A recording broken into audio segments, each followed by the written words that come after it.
Welcome to Harvard Voices on Climate Change. I'm Jim Stock, Vice Provost for Climate and Sustainability at Harvard. I'm an economist and director of the Salata Institute for Climate and Sustainability. This series takes the broad Harvard community on a virtual tour of the research done at Harvard on climate and sustainability. Each hour focuses on a different topic, featuring one or two Harvard experts. Today, we're going to take a look at the problem of expanding the U.S. power grid. Over the past 20 years, the total amount of electricity used in the United States has been virtually flat. But now we are expecting large growth in electricity demand from data centers and AI in the short run, and looking a bit further ahead for more EVs and switching home heating from gas and oil to electricity. At the same time, our sources of power are changing. Coal plants are retiring, and solar, combined with short-term battery storage, is now the cheapest source of power on the grid in many parts of the United States. But to get power from where it is produced, the sunny Southwest and the windy Midwest, to coastal regions where most of the demand is, requires new interstate transmission capacity. There's much to talk about in the realm of power transmission, but this afternoon we will focus on a pair of critical areas. One is the legal, institutional, and ownership structure that makes it so difficult to get new things built on the grid, to get them planned and paid for, and what we can do about it. The other is local political challenges to siting transmission and, for that matter, other energy infrastructure. Many people want cheaper, lower carbon power, but that doesn't mean they want new transmission towers near their homes or state parks. Today, we're really fortunate to have two experts to discuss these issues and to share their research. Ari Peskoe is the director of the Energy Law Initiative at the Harvard Law School Environment and Energy Law program. Ari is one of the leading scholars of the regulation and extremely complex institutional design of the U.S. power sector. In prior work in the private sector, Ari also litigated before the Federal Energy Regulatory Commission. Liz Thom will receive her PhD from the Government Department in FAS in May. Her comments today draw on her involvement in a joint Harvard-MIT project that examines the social and political dimensions of challenges to building the new energy infrastructure. I'm especially excited about Liz's appearance here because she's the first PhD student we've had the pleasure to host on this series. One of the things that Harvard does, and what we do here at the Salata Institute, is invest in the future through our training of talented students like Liz. We're all very pleased that Liz is in the process of accepting a faculty position in a prominent political science and energy and environment department at a top university.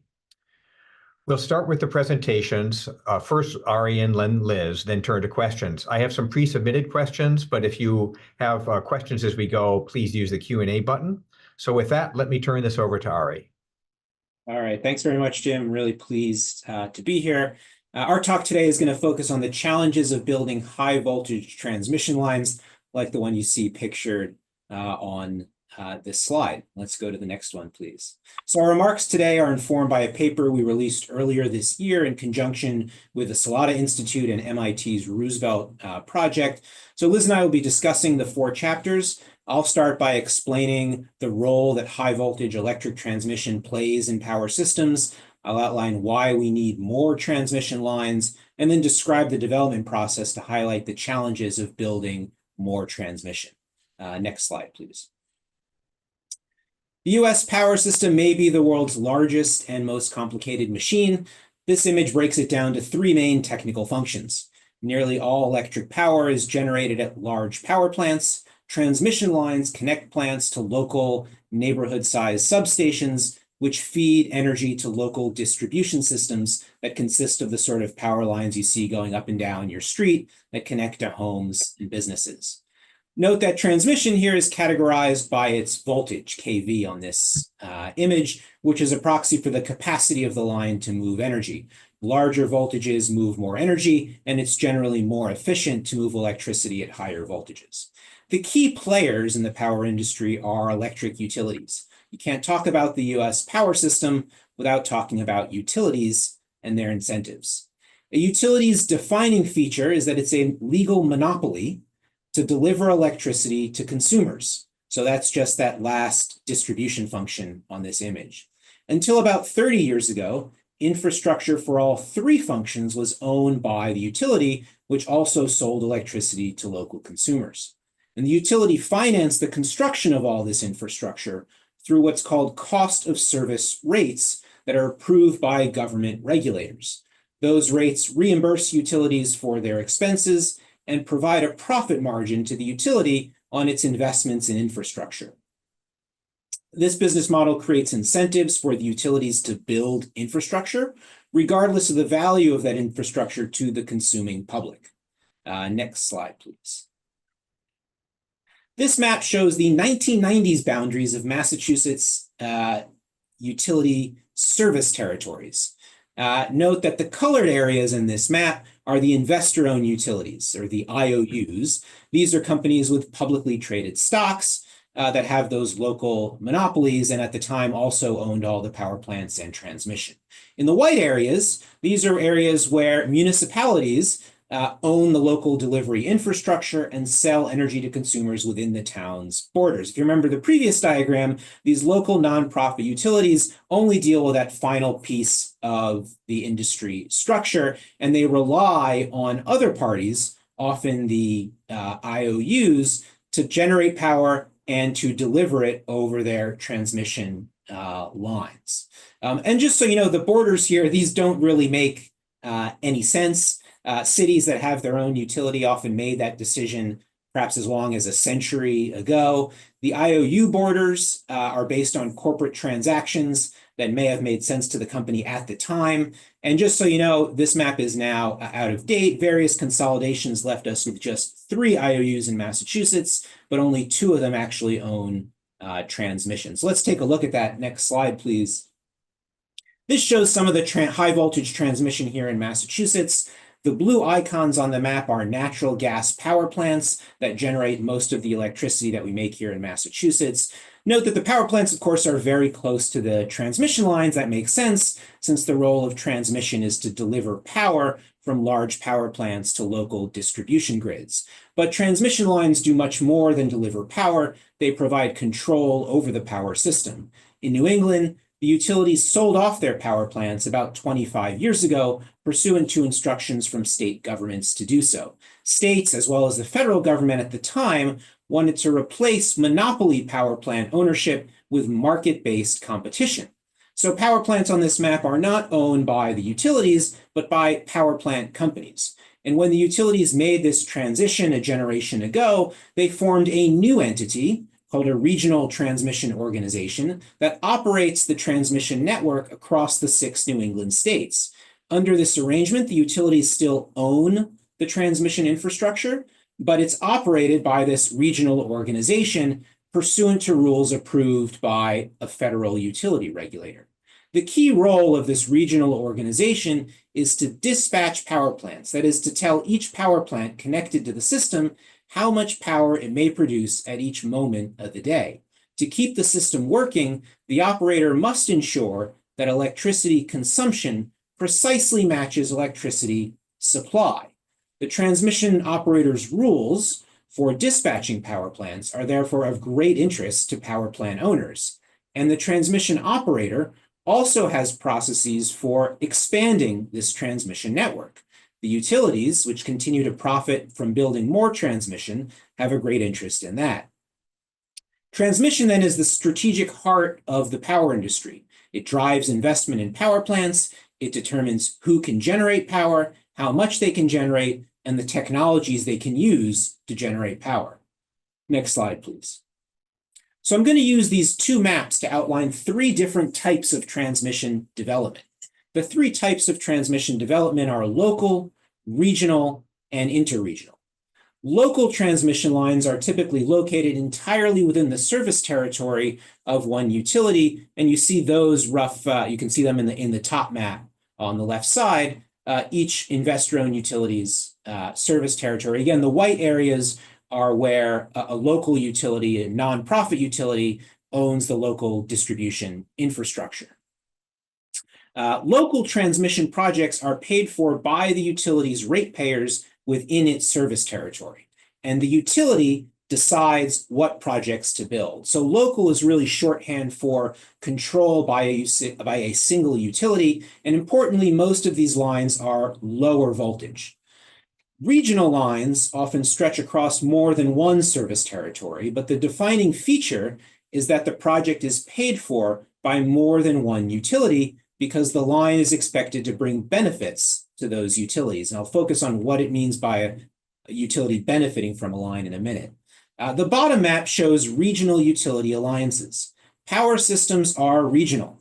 Their boundaries are defined by transmission connections that allow power to flow and by contracts between utilities that set terms for energy trading and for transmission service. Some of these regions are like New England in that they have a regional organization, a separate entity from the utilities that play important roles in ensuring reliability and figuring out how to expand transmission.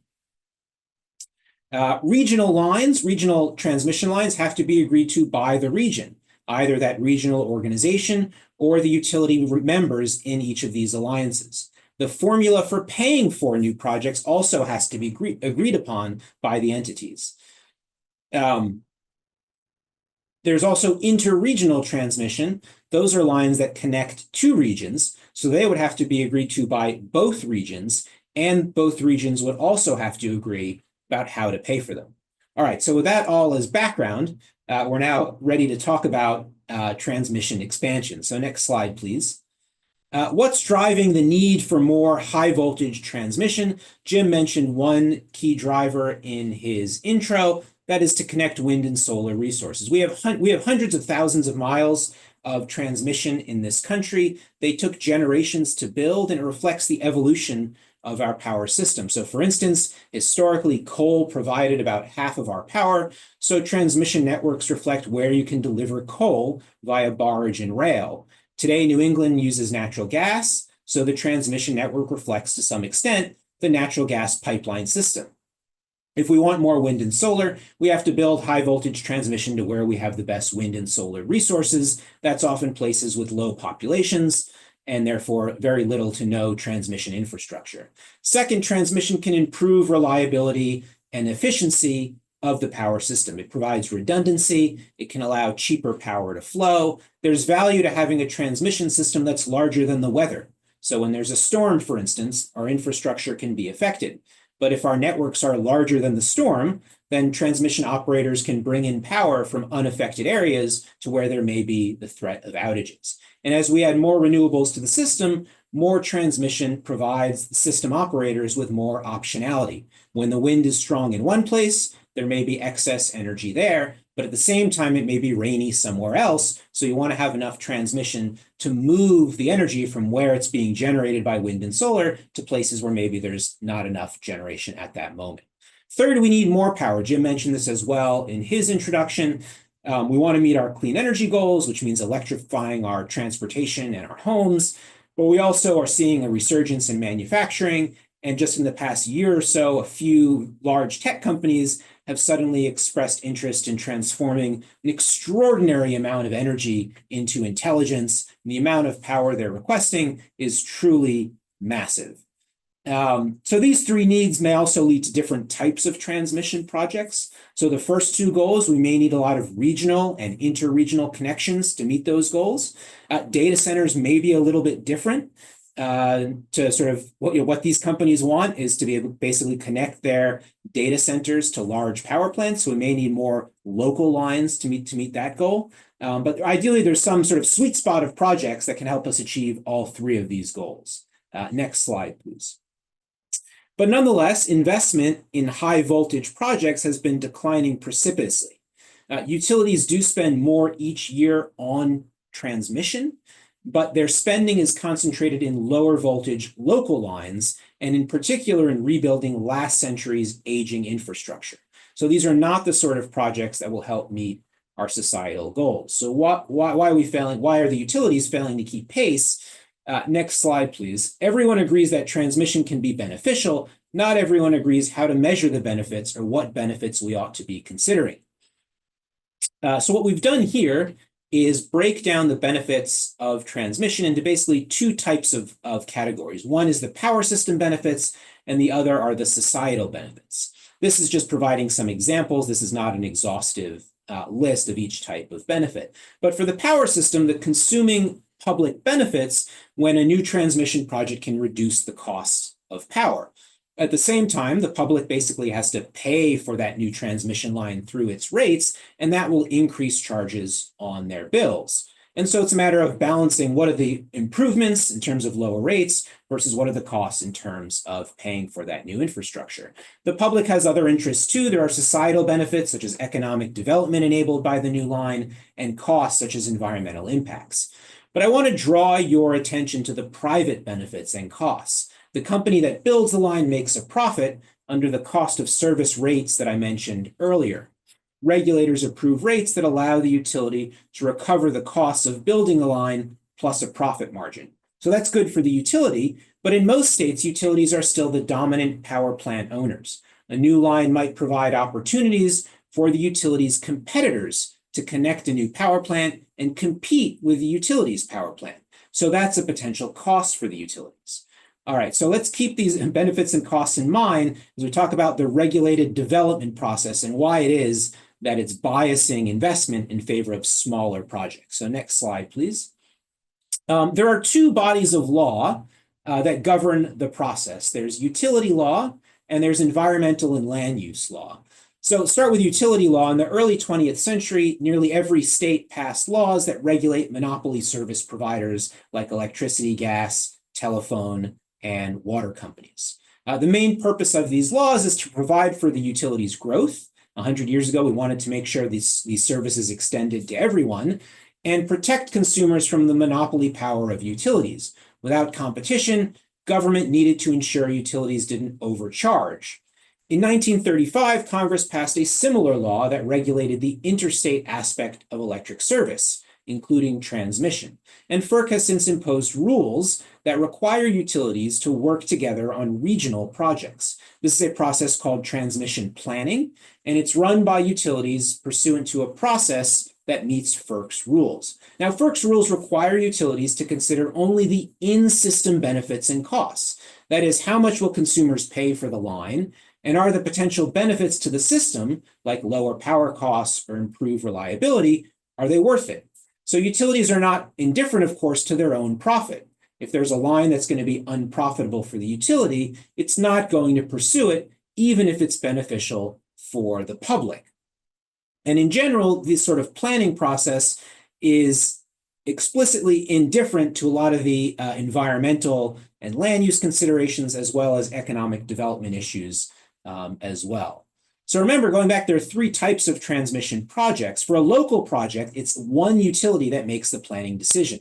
Regional projects require cooperation among a utility alliance. They have to agree both on the project itself as well as how to pay for it. Interregional requires even more cooperation. It requires utilities across two regions to agree on the project as well as how to pay for it. So you can see right there, it's a lot simpler to move forward with a local project as compared to regional or interregional. For the utility, its profits are tied to the amount of money it invests and not whether its transmission investments are optimal from a societal perspective.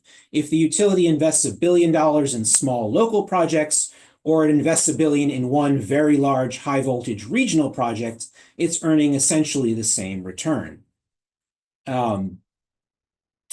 If a project advances past these first two phases, that is the planning, as well as agreeing how to pay for it, it then moves to a permitting phase. But initially, that's governed by utility law. In about 40 states, it's public utility regulators that provide the construction permit.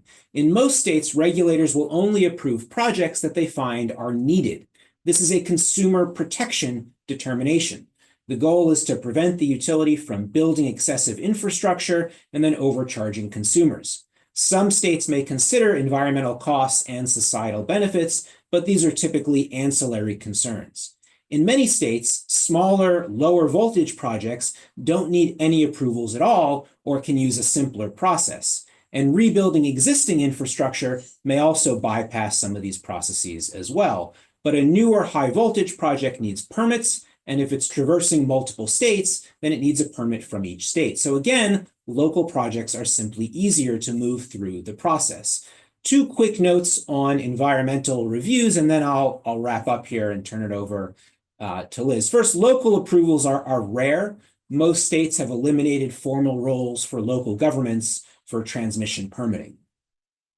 On the federal side, whether it needs federal approval at all is really going to vary by project. If it's on federally owned land, it's going to need some sort of review. The National Environmental Policy Act, or NEPA, has been the subject of much debate recently. NEPA requires that federal agencies study the environmental impact of significant federal actions. A transmission line on federal land will likely trigger NEPA, and the federal government's review might encompass a range of issues, including endangered species, historical sites, forests, national parks, or other matters, again, depending on where the line is going. But just to emphasize the point, local projects are simpler, they're smaller, environmental reviews are likely to be less complicated. Each step in this process provides a potential veto point. Someone, whether it's a utility, a regional organization, a state utility commission, environmental regulators, can potentially stop a project. And many of these points also provide opportunities for litigation, including by the public. Let's skip ahead a couple slides, and then I'll turn it over to Liz. Let's skip this and that one too, that one as well. So how do we bypass this? I'll just say quickly, maybe we'll get into more of this later. There were a couple of really promising bills on the table in this past Congress. Neither of them made it over the Hill. And what they were really trying to do was either circumvent or reform the utility law aspects of these processes in a way that would have either allowed new investment from companies that are not utilities, or otherwise sort of put pressure on utilities to move forward with more ambitious, large-scale, high-voltage projects. But again, these didn't become law. So with that, let me turn it over to Liz for the rest of the presentation. Great. Thank you, Ari, for kicking us off. It's great to be with you all this afternoon. And thank you to Jim and Salata and the Harvard Voices on Climate Change for having us present this afternoon. So I'm going to be picking up where Ari left off and go a bit deeper into some of the political and social challenges, as well as opportunities for transmission development in communities across the United States. So in addition to the research that Ari highlighted, our group conducted 4 case studies of transmission development in different regions of the country, shown here on the screen. 3 of the cases are proposed transmission lines, and they include the New England Clean Energy Connect, or NECEC line, connecting hydroelectric power from Canada to Massachusetts through Maine. The second, the Grain Belt Express line, which will carry wind power from Kansas across Missouri and Illinois and into Indiana. The Gateway West line, which will connect wind power in Wyoming to eastern Oregon through mostly public and tribal lands. And the 4th case was a study of a process in Texas, so not a specific transmission line, but a process for planning out transmission development called the Competitive Renewable Energy Zones, or CREZ, which we examine as an alternative pathway for public engagement for large-scale transmission projects. Each case reflects the profound effects power lines can have on individuals, communities, and ecosystems. And together they raise important issues around siting, around distributional justice, or who ought to bear the costs and receive the benefits of these developments, and best practices for public engagement and the maintenance and restoration of existing ecosystems once these developments are in place. So the insights I'll share today are drawn from these case studies and the many dozens of conversations our team had with stakeholders engaged in each of these projects. At the end, I'll briefly summarize some of the economic and workforce benefits we think are sometimes underappreciated in conversations over grid and transmission. So what are some of the common themes we came across in our cases? The first is that long-distance transmission lines face intense public scrutiny because they have the ability to alter land use, local industries, and local aesthetics. The public scrutiny and opposition these developments often receive are a major source of conflicts and delays. And the delays in our cases were anywhere from 7 to 10 and even 15 years, costly timelines which do not align with meeting our climate goals. It was common in our cases to find a healthy degree of interstate rivalry and tensions over some states bearing the cost of transmission development and infrastructure for the benefit of other states, without much recognition or accounting for these sacrifices. But really, our focus was at the very local community and landowner levels.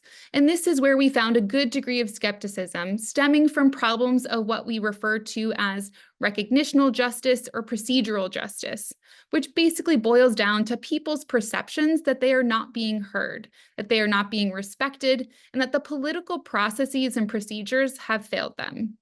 Social scientists have long recognized that these sorts of feelings can sow distrust and can eventually lead to political discontent and opposition.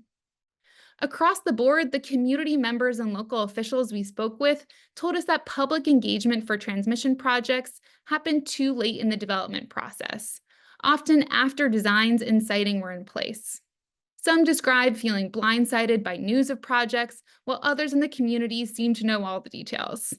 So this lack of clear communication and uneven information environment in many cases further sowed distrust among the public. Ultimately, we identified what we came to understand as cycles of distrust with three key components. The first is that firm reputations matter. The universe of firms bidding on and developing transmission projects is fairly small, and so many people are familiar with them or their subsidiaries. We found that prior bad experiences can inform and ultimately harm future projects. Poor performance of existing utilities made people skeptical about future projects or that they could trust a firm's word or promises about how a project would benefit their communities. And we heard this from ratepayers and landowners alike. The second is that in many cases, we found information gaps. So people had trouble finding basic information about a project, particularly from a trusted neutral source. This information gap led to some of the uneven kind of information environments I described, and also led to false narratives and opposition campaigns that spread across communities. The lack of trusted sources and information further sowed distrust. And third, building on these reputational and information environments, we observed incumbent utilities who in many cases stand to lose from these transmission projects in the long term, exploiting these local level dynamics for their own gain. These incumbents are incentivized to protect their existing assets and the status quo, and so they are also engaged in these social and political processes. So I'll expand on these takeaways by describing some of the dynamics in one of our cases, and perhaps the one that hits closest to home here in Massachusetts, which is the New England Clean Energy Connect, or the NECEC. So the proposed NECEC line consists of a 145-mile high-voltage direct current transmission line connecting hydroelectric power generated in Quebec with a new DC substation in Lewiston, Maine. The proposed line is capable of bringing 1,200 megawatts of hydropower onto the grid, which would make it one of the largest sources of clean energy in the region. More than half the line builds upon existing transmission corridors owned and operated by Central Maine Power, or CMP. And about 54 miles of new transmission line runs through forested areas in Franklin and Somerset counties near the Canadian border. The most contested part of the line is shown here in this map in the orange. The NECEC expects to build roughly 830 transmission structures along the corridor, with average poles measuring about 95 feet tall. So how in an area that is generally pro-renewable energy did major challenges to this project emerge? Opposition to the NECEC materialized from many sides, each with their own concerns about different aspects of the project. But some of the most forceful challenges came from the small towns and communities along the corridor's path. In this map, you can see towns that officially came out in opposition to the corridor in orange and ones in favor in green. We spoke with town board members, local leaders, and grassroots organizers along the proposed path. And we heard from them issues around siting. So the line runs through dense forest without access to fire stations, and it has the potential to disrupt local industry in the area, which is primarily based in outdoor recreation, as well as issues around the environmental impact of the project. But some of the main concerns had to do with public engagement strategies that did not consult community members in a systematic way, and the kind of information gaps that I described. So some pro-environmental groups were concerned that the hydro development would crowd out other renewable energy investments in wind and solar. And we found deep-seated mistrust of CMP, the utility company working to develop the line, who had recently been caught up in a scandal over rate hikes in the state. So together, these dynamics were a recipe for fierce opposition to the project. So one remarkable grassroots movement emerged, spearheaded by a group called Say No to NECEC, which has about 13,000 followers on Facebook. The group played a key role in collecting signatures to bring the proposed transmission line to the ballot box in Maine. They were successful, and the fate of the project was put to the voters in a referendum vote in 2021. You can see the complex language that appeared on the ballot box on the ballot here, but Mainers ultimately voted 60-40 to stop the project. Campaign finance records show that this particular ballot initiative was the most expensive in state history, with tens of millions of dollars spent by both supporters and opponents. And it later came out that incumbent utilities like NextEra spent millions of dollars on these efforts, which goes to the often underappreciated role that incumbents play in these processes. And then about a year later, the Maine State Court ruled the referendum vote unconstitutional, paving the way for developers to once again begin constructing the NECEC line. According to the developer Avangrid, construction costs have now gone up by $500 million, while the project was stalled over the years. As a political scientist, if I were teaching, I would say this case is an amazing civics lesson. You have grassroots organizing, ballot initiatives, referenda, complex campaign finance dynamics, the involvement of courts, issues of federalism, and interstate and even cross-national rivalries, all for one transmission line. And so while there are many complex dynamics at stake in all of the cases that we studied with various stakeholders and varying dynamics, we did try to identify recommendations at various levels for how the federal government, as well as states, firms, and communities might move forward to help address the issues that emerge head on in order to avoid some of these major delays. So at the federal level, we argued that the federal government ought to advance a common vision for transmission infrastructure development, or at the very least identify where in the cycles of the process of development, where projects get stalled and how to reduce those timelines. But really, regardless of what's going on at the federal level, there's much that can be done at the state level. So we found and put forward the sense that states ought to be that kind of neutral arbiter and neutral source of information, and involve the public in setting goals for transmission development, as well as providing information about proposed projects within their borders. At the firm level, we argued that firms ought to treat the public as community partners, and that public engagement strategies ought to be seen as opportunities to learn.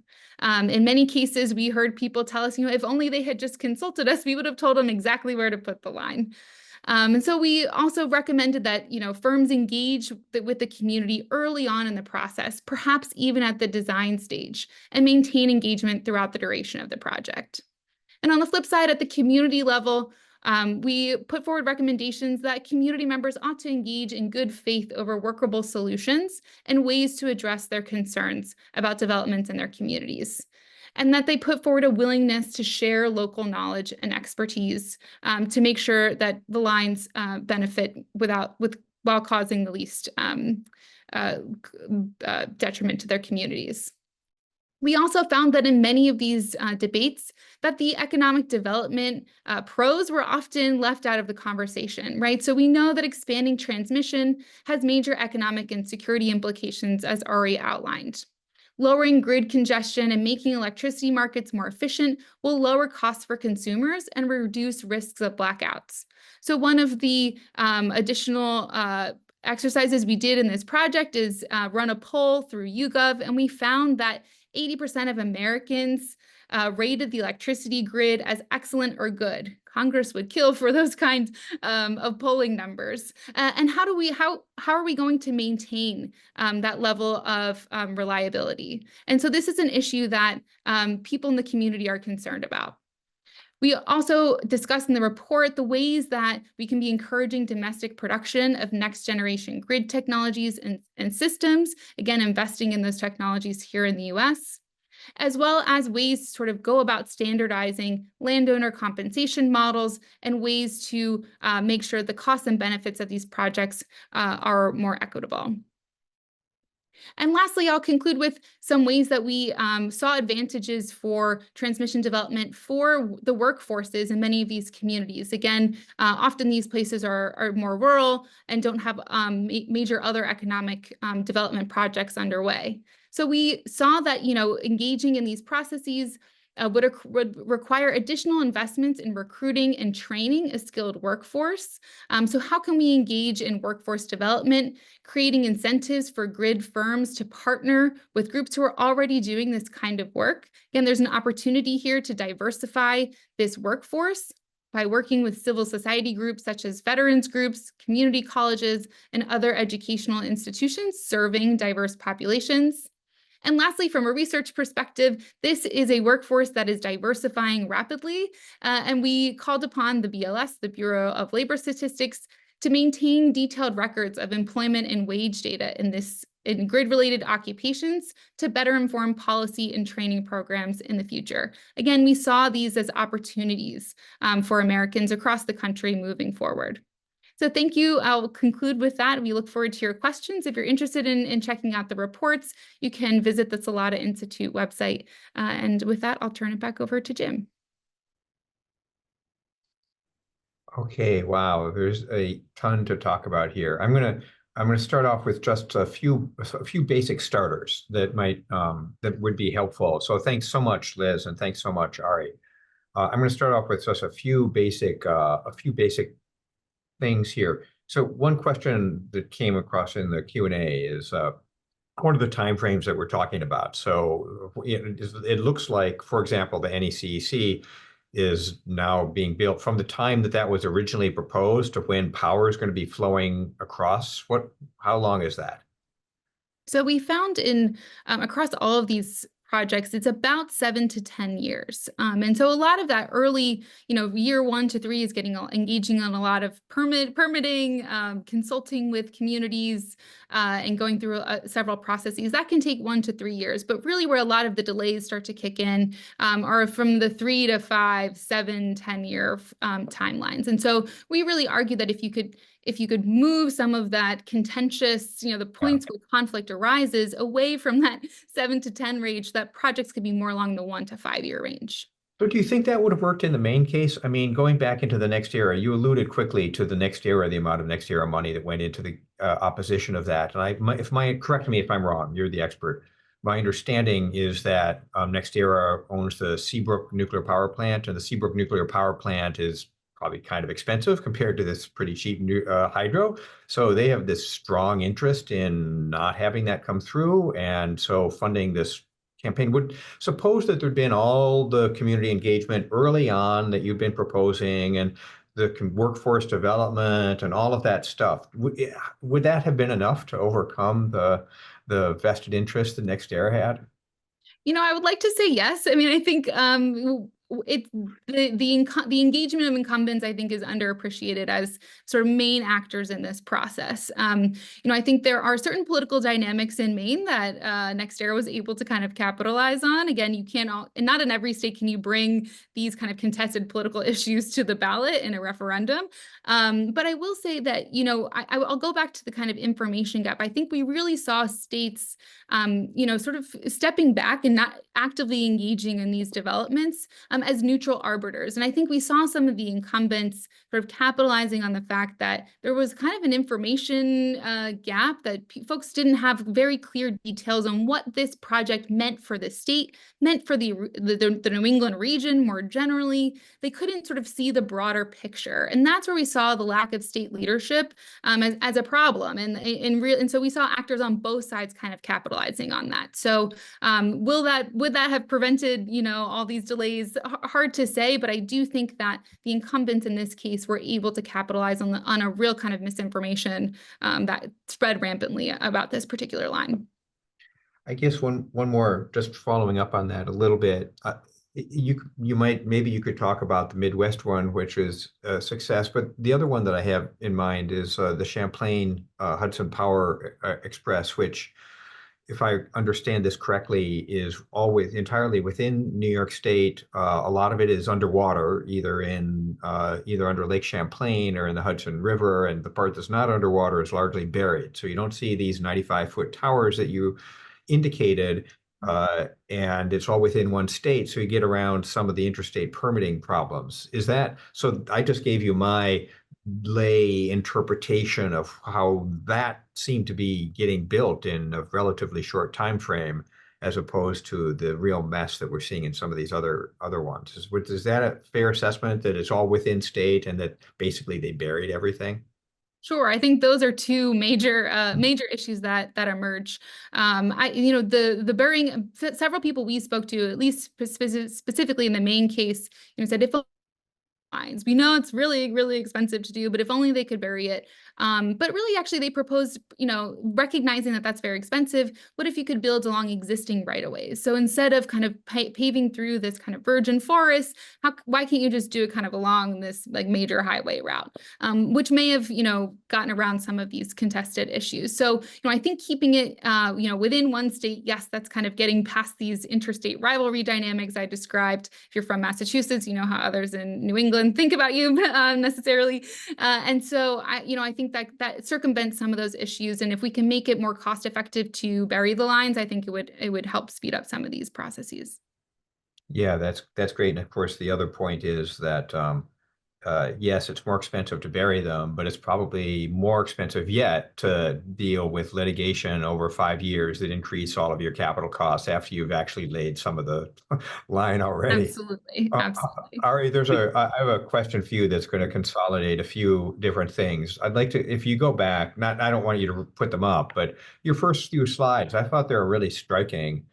Because they say that our system has really evolved a lot, from these little municipals to then some consolidations, and then now regional transmission organizations. And actually, that evolution has continued in the last decade. Like the Midwest Independent Systems Operator, MISO, has expanded its footprint or its region and created MISO South now, which from really originally being in the upper Midwest. So here's the crazy question, the naive question. Why isn't it just like a natural thing that we would say that there'd be a Western interconnect, west of the Mississippi, and Eastern interconnect, just create these new entities and give them authority, in the course of doing that, give them authority to do transmission planning and cost allocation and like be done? Yeah, I mean, so the original vision of FERC, the Federal Utility Regulator, was to have 4 of these regional organizations covering the entire continental United States. It didn't turn out that way. As I said, I think these are really at their heart alliances between utilities, which have their own interests, both financial and making sure that they get to invest in the future of these systems, as well as making sure that they get to sort of decide the rules as the system evolves. And the more larger these organizations get, the more diffuse the power of each individual utility company is. That said, though, you're right that there's been progress in regionalization. There continues to be hope that the Western United States outside of California will consolidate around 1 or 2 of these RTOs, because right now it's really just California that has its own organization. So I think we'll continue to see progress there, and that'll be really beneficial for clean energy, because when you have these wind and solar resources, you need the larger geographic footprint to keep the system in balance. So it really makes a lot of sense for consumers, and it's good for clean energy. And hopefully the states, which I think are sort of the key actors here to push their utilities to do more on this front, will continue to do so. And then the last hole we'll have in the country is the Southeast. And that's just its own can of worms because of the sort of particular business model that those utilities have, which is own and control it all themselves. You make it sound easy, that we would just see this natural evolution of these expansions and extensions and coordination. Well, there's been a lot of work behind pushing the Western states and the Western utilities to coordinate better. There have been some laws passed, for example, Nevada and Colorado are requiring their utilities to basically do this, or else tell us a really good reason why we shouldn't make you do it. And there's been a lot of work from current state regulators, from former state regulators. Just a whole lot of people have been working on this Western problem really for many, many years now. To try to get better coordination in that region. I think we're finally at the point where we may really see some significant steps being taken. So I don't want to make it sound like it would just sort of happen naturally and there wasn't a lot of work behind it. Okay, so I have a question. I have a question that I'm going to answer. There's a question that I'm going to answer, which is, where is the subject report available? The Salata website is large and complex. Okay, so we are actually doing a website revamp, and hopefully by next year, actually as of today, we have a new landing page, and hopefully by sometime early next year, we'll actually have a more easily navigable website. But in the short run, what you want to do is Google. I can also, Jim, I can put the link in the chat. Yeah, may or may not be seen by the audience.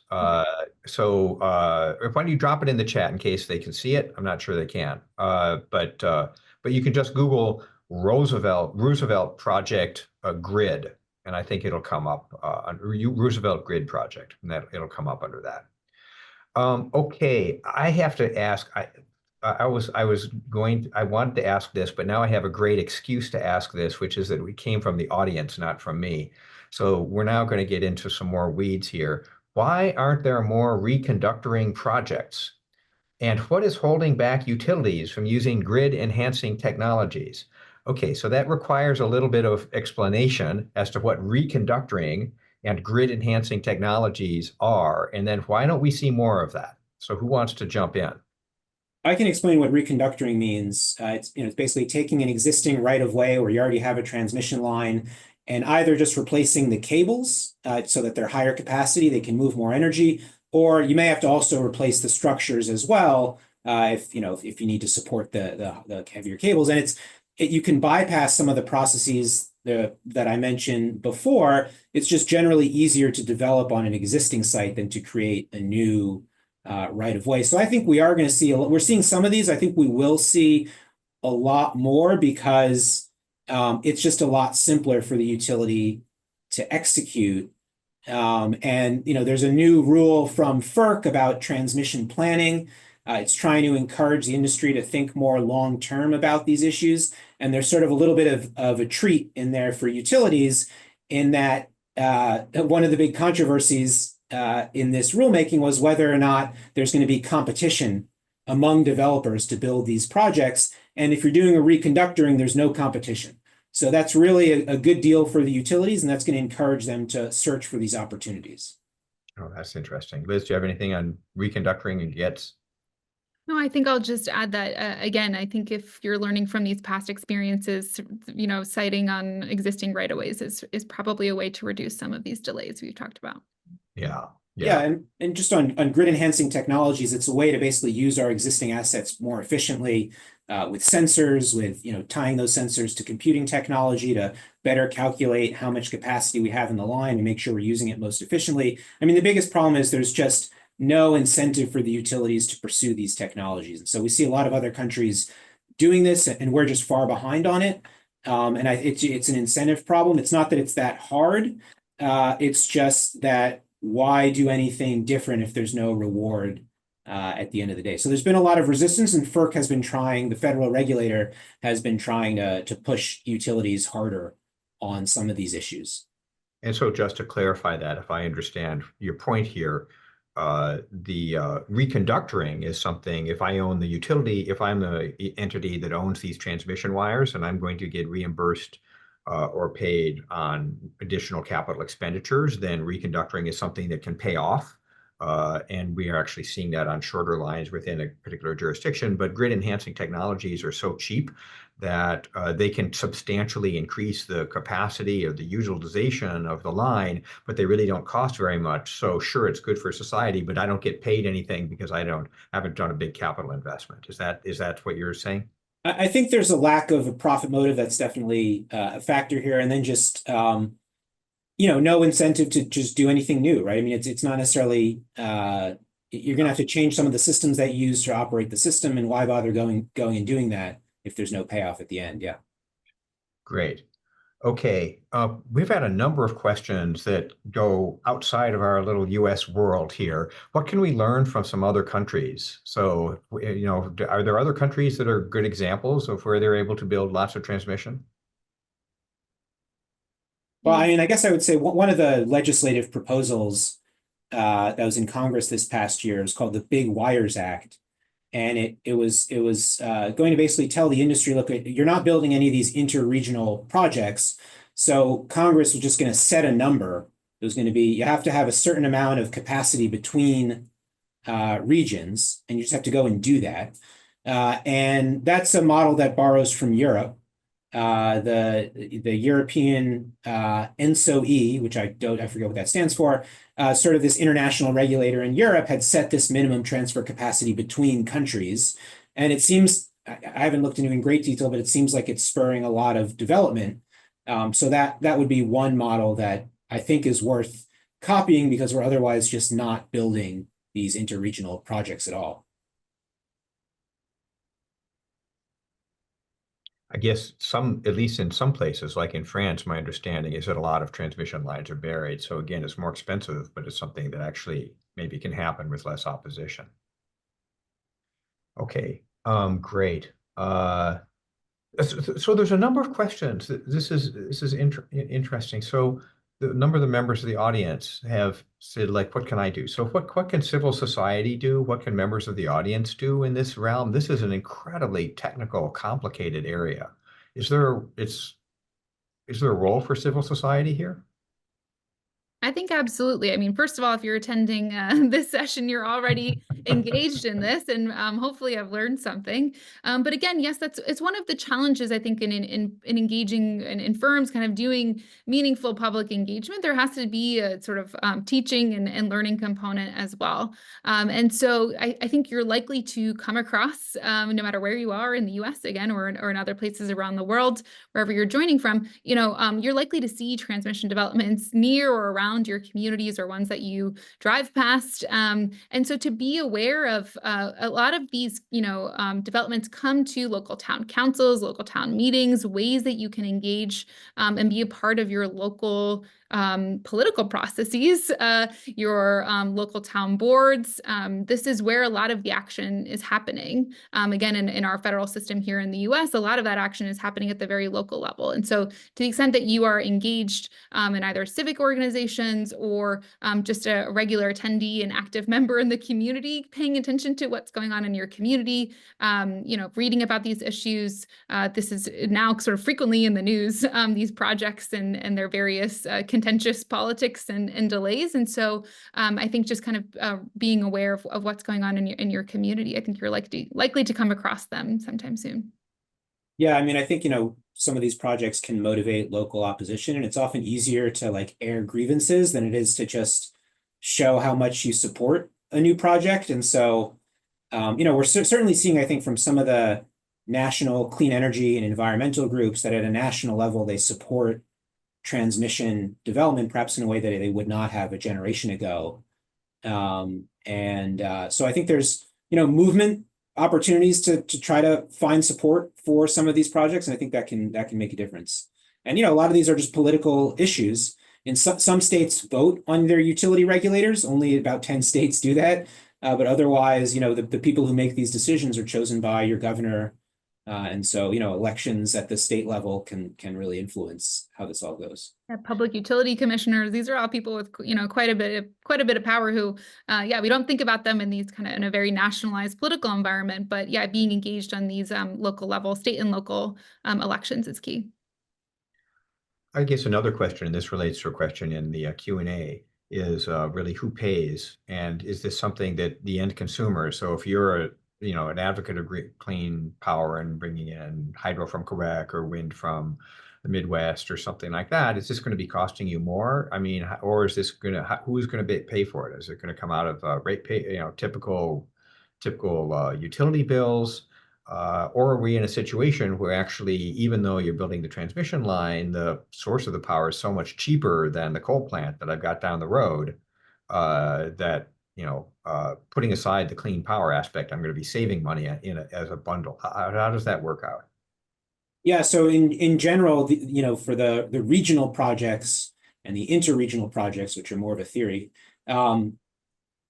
the public ultimately saves money. Yes, you pay for the line through your utility bill, but in order for a project to advance in that planning process among the utilities or among the regional organization, they have to pencil out under the benefit cost analysis that entity does, and that's typically limited just to the power system costs. There's obviously sort of a timing difference here. You may pay for it in the short term, and the benefits may accrue over the longer term, but that's ultimately how they work. And similar for some of these more, we didn't really get to talk about sort of privately financed transmission lines, which again are a rarity, but we include them in the report. The Grain Belt project is being financed by a non-utility company. And the whole point of the project is that it's going to move cheap energy from where there's very sparse population to a place like Chicago, where obviously there's a much more demand for that cheap energy. And so ultimately, the theory behind many of these projects that ultimately it'll be more reliable power and ultimately lower cost as well. Yeah, I think it engages in some of these, questions of time horizons, which we often deal with, and whether it's, transmission development or anything related to climate and energy, which is, you may pay a little bit more in the short term in some cases. Like, for example, in the NECEC, Massachusetts ratepayers are likely to, assume some of those $500 million costs as a result of the delays. But in the long term, as Ari's described, costs should be going down for everyone. But as you point out in the report, and as you mentioned, it's the Massachusetts ratepayers who are getting, if anyone gets lower costs, it's going to be the Massachusetts ratepayers. But the people who've got the 95-foot towers are the people in Maine that it's going through. So that gets back to your point of trying to make everybody a winner. Okay, so we've got time for maybe one final question. This is a theme in a couple of these different things. How do you see the recent election and the deregulatory agenda affecting this? Is that something that is going to make it easier to site transmission, easier to build transmission? You could maybe make an argument that it is, or it can make it harder, or is it sort of just irrelevant and that the various forces here are so under the radar and so incredibly complicated that things will just keep sort of trundling along in their own very complex way? Well, I mean, my work focuses on the utility law aspects of all this, and I'm not sure that the next administration will do anything beneficial in that regard. It's been the most recent FERC, which has a majority of Democrats, that's been trying to push the industry harder on building more transmission. And I don't know if we'll see those efforts continue. So from my perspective, just to interrupt on that point, my understanding is that the FERC commissioners have their seats through 2027, so the majority is going to stay the majority, even though the chair of the commission is going to change. That all hinges on everybody's keeping their current jobs. So now, not that he can't fire them, but they could just decide to move on with their lives. Right. Anyway. I think we really point out in the report the emphasis on a lot of this is taking place at the state and local levels, and so that doesn't mean that whatever is going on, whatever we can expect in the next administration at the federal level won't influence these local level processes. But really, we emphasize prior to any election going on that a lot of the movement can really happen at the state and local level, and so that's my optimistic note on that. Yeah, that's really helpful. And I'm sorry, Ari, for interrupting you. Maybe you were going to say, do you see a role for opportunities for something like a revamping of the Big Wires Act or something like that? Well, maybe I would just say briefly, we're seeing in New England right now an effort from the states to come together and basically procure new transmission for clean energy, for the states, working with ISO New England, the regional organization, on the technical aspects. And so maybe we'll see more of those efforts around the country. We've already seen them in New York and California, New Jersey as well. And so maybe we'll see more states being more aggressive, as we saw the last time there was a Trump presidency, and maybe transmission will be one area where they might try to find to come together. Okay, well, that is a very optimistic note to end this on, and I appreciate that. So thank you very much, and let me both thank both of you, Liz and Ari, for this. It's a great note to end on. This was a really informative and interesting presentation. I also want to thank the Harvard Alumni Association and our production team for their help in pulling this together. Thank you, the audience, for joining us, and we'll be back next month. In the meantime, please enjoy your holiday break.